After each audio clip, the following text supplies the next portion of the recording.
O 90'lar Köne Bakü ve insanlar Samimiydi simalar Balaca hayat binalar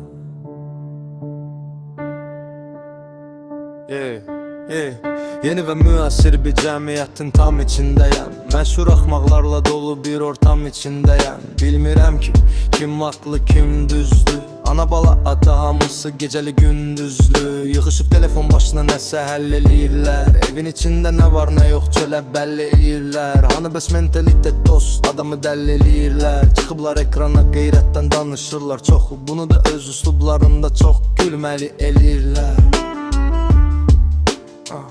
Axı bakımız belə değildi.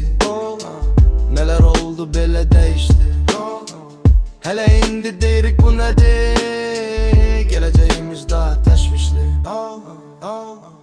Dərindən də dərin düşünərkən bu işləri baxırsan insanı yoldan çıxaran pul işləri. Keçmişdə bir nəfər işləyər ailədə olanlardı. İndi isə bütün ailə müdür elə bir qul işlədi. Bakıda qazanmırıq, hamı nəsə bir şey itirir. Şair Zəlimxanın təbii kimi heç xaos bitmir. Bakımızda çoxdur düzdür ticarət edənlər. Hamı öz gəncliyini qoyub satışa doludur vitrin. Uşaqların əlində telefon almaq olmur. Deyirsən ki qoy qırağa, deyir qalmaq olmur. Bizim valideynlərsə o vaxt gileylənərdi. Uşaqları çöl bayırdan içəri salmaq olmur. O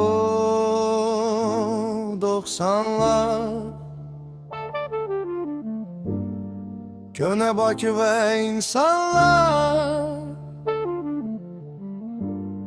Samimiydi simalar Balaca hayat binalar Axı Bakımız belə deyil.